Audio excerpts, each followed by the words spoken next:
talking about World War II anniversary. We're marking the 80th anniversary of the Chinese people's resistance against Japanese aggression and also the World Anti-Fascist War.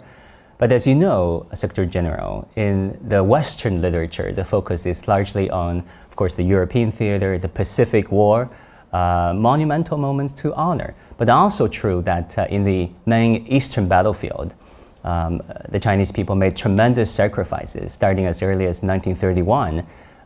We've endured the 14-year-long arduous struggle against fascism and imperialism, culminating in a suffering of over 35 million lives lost. So in your perspective, what would be a most fitting and proper historical perspective on World War II, on China's contribution to the Allied victory and to the eventual peace? There is this idea that the World War started in 1939 and ended in 1945.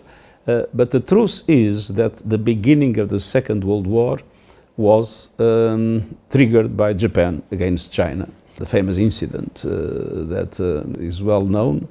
So to say that World War was 39 to 45 is indeed a unilateral vision. And we need to have a universal vision.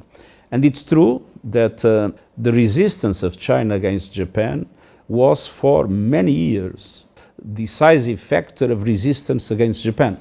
And it had a fundamental contribution to weaken Japan, and that allowed for Japan to be defeated in the end of Second World War. So the Chinese contribution is a contribution that was extremely important for the victory of the Allies, that include China. And as I said, one needs to look at the Second World War in its entirety, and effectively it started not very far from here. It ended also in the Pacific. I think, and this is true in many other aspects, we need to read history in a truly universal perspective, and not only in the perspective of the geographic area in which an historian belongs. Thank you so much, Secretary-General, for this acknowledgement and for the sacrifice happening in China simply the truth. And elsewhere.